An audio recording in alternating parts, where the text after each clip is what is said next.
안녕하세요. 시장의 마법사입니다. 최근에 증시가 이제 매우 어려운 상황이죠. 오늘도 굉장히 혼란스럽다가 아주 급 반등을 했는데요. 그래도 주도주가 사실은 없다고 봐야 되는 상황인데 굳이 골라본다면 그 화장품 OEM, ODM이 지금 주도주라고 할 수 있고요. 그러나 뭐 에코프로나 뭐 과거에 뭐 카카오, 네이버처럼 강하게 주도한다고 보기는 어렵지만 어쨌든 주도주는 맞습니다. 과거에는 이제 중국 소비주가 난리가 났었는데 최근 트렌드는 비중국향 그리고 인디 브랜드 이게 이제 트렌드가 됐고요. 그래서 뭐 한 8월 달쯤부터 계속 그 호실적 리포트가 나왔고 이제 9월이 넘어서 10월 달에도 10월 달은 이제 3Q 실적에 대한 코멘트가 있으면서 리포트가 나오고 있는데 계속 호실적이 나올 것 같다는 호실적을 예상하는 리포트가 계속 발간이 되고 있고요. 대장주는 사실 코스맥스인데 시총으로 봤을 때는요. 근데 이 코스메카 코리아와 잉글우드 랩이 이 신고가 측면에서는 이게 어떻게 보면 대장이라고 볼 수도 있고요. 그러니까 잉글우드 랩은 대주주가 이제 코스메카 코리아인데 미국향의 비중이 크죠. 그래서 이제 또 주가가 세게 가는 거고 잉글우드 랩은 역사적 신고가입니다. 코스메카 코리아는 18년을 제외하고는 지금 이제 신고가고요. 그리고 한국콜마도 뭐 적당히 가고 있고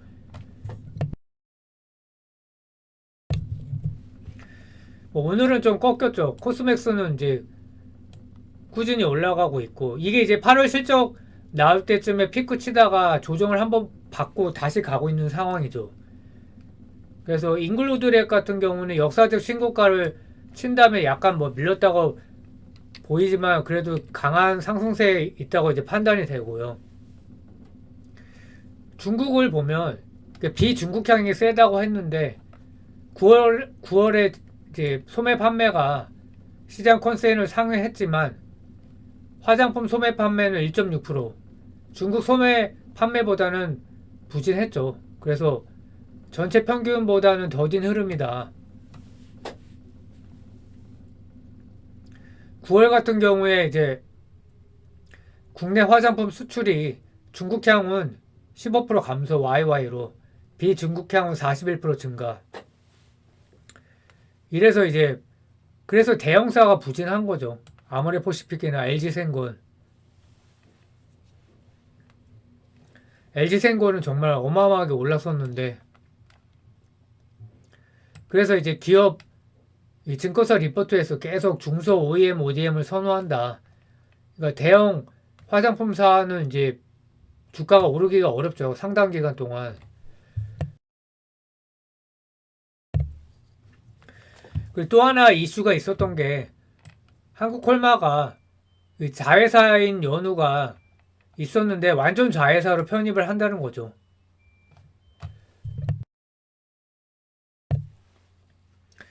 그래서 이런 경우에 가장 큰 게 뭐냐.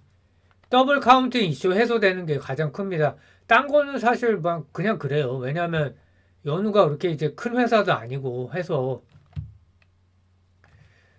그 자회사를 이제 상폐를 시키는 거죠.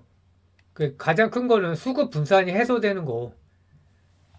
그러니까 이게 이제 저는 제일 크다고 보고 그런 기업이 한국은 이제 자회사를 이제 물적 분할 상장을 하는 게 너무 흔해서 정말 말도 안 되죠. 근데 이제 그거를 반대로 가는 기업이 메리츠 그룹이 그렇죠. 메리츠 금융주주가 9월 달에 역사적 신고가를 찍었어요. 이렇게 장이 안 좋은데.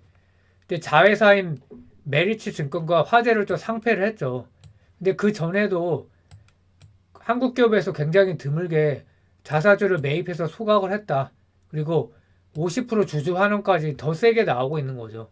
그런데다 자회사 상패까지 했으니까 그런 면에서 한국 콜마도 뭐 괜찮은 행보다 이렇게 판단이 되고요. 그래서 지분 구조가 이제 한국 콜마의 지분율이 좀 낮아졌어요. 그래서 27%인가 그랬는데 근데 시총이 커지니까 가치는 여전히 있을 거고 그러니까 연우가 이렇게 있었는데 없어진 거죠. 이제 콜마 B&H가 이제 아픈 손가락이고요. 지분율이 상당히 이제 높은 편이죠. 그래서 홀딩스 지분율이 하락했다. 27%에서 25%다. 그 중국 법인은 꾸준히 성장 중이다. 그 무속법인 매출이 19년에 215억이었는데 계속 올라가서 올해 예상이 1753억. 그러니까 몇 배인가요? 7배. 거의 8배죠, 8배.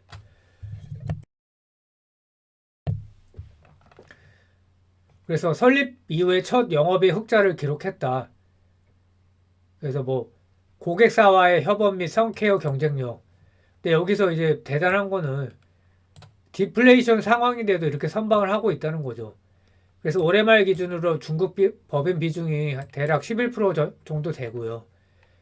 그게 이제 무석 콜마의 1위 고객사가 뭐 비중이 대략 20% 조금 넘는다고 하는데 미스틴이라는 회사가 있어요. 그래서 중국 그 G세대의 필수 선크림이라고 하고요. 그 중국에 2016년에 진입을 했는데요. 티몰에서 이제 베스트 브랜드고 그 매출액이 한 1,700억 정도 되는 거죠.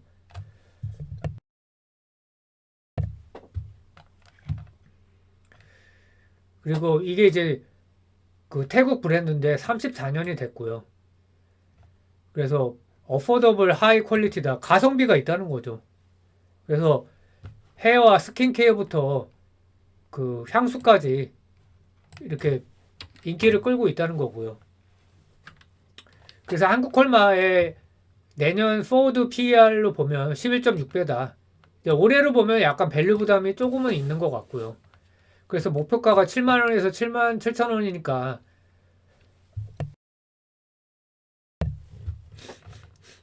그러니까 목표가대로 보면은 뭐 내년 말까지 한 40% 정도 상승 여력이 있는 거고요. 그러니까 올해부터 지금부터 이제 1년을 보는 거죠.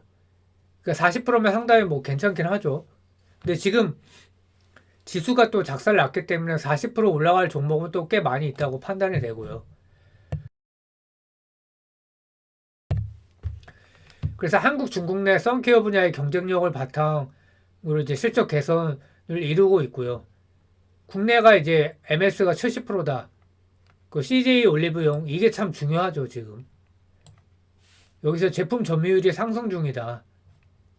그러니까 지금 압도적인 이제 점유율을 가지고 있던 그, 그 중국 내에서 아주 인기 브랜드이자 무속법인의 주요 고객사인 M사 이제 방금 얘기한 태국 브랜드 미스틴이죠. 그래서 여기가 이제 1등 고객사여 갖고 좋다는 거고요. 그리고 국내 중국 자회사 같은 경우는 HK 이노엔 실적 모두 양호해서 주가가 이렇게 막 급반등이라기보다는 꾸준히 올라가는 형태가 되지 않을까. 그래서 증권사 리포트도 보면 꾸준한 성장을 예상을 해요. PR이 14.7배, 11.6배, 9.7배. 그러니까 매출이 성장을 대략 한 10% 정도로 보는 것 같아요. 그러니까 뭐 급성장은 아니죠. 그러니까 PR이 여기는 이제 좀 더 잘 준 건데, 그러니까 여기서는 더 이제 후하게 줘서 내년을 11.6배가 아니라 10배, 8.7배 이렇게 보고 있는 거죠. 그래서 한국 콜마가 YTN 인수 이슈가 있었는데 최종 입찰에 참여하지는 않았죠. 그래서 유진그룹이 31%를 3,200억 정도에 낙찰이 됐죠. 근데 이게 꺼림칙하죠. 아무래도 이런 생각을 했다는 것 자체가. 개인적으로는 경영진 신뢰도가 좀 하락했고, 뭐 이거를 막 몰빵해서 장기로 가져가기에는 이런 사태를 겪고 나면은 조금 찜찜해져요. 한국 기업 워낙에 좀 이게 이상한 그게 많으니까 돌발 행동이 많죠. 이게 오너의 의지가 아니면 뭐겠습니까, 이게.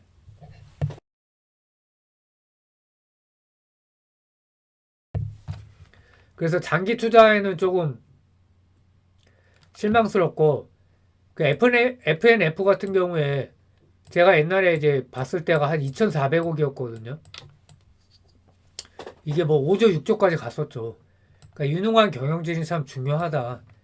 한국콜마가 별도 기준으로 현금과 뭐 기타 금융자산, 유동금융자산 이거를 보면은 500억, 550억 정도밖에 안 돼요. 근데 그러면은 2,500억을 이 어려운 상황에서 차입을 하겠다는 건데 황당하죠.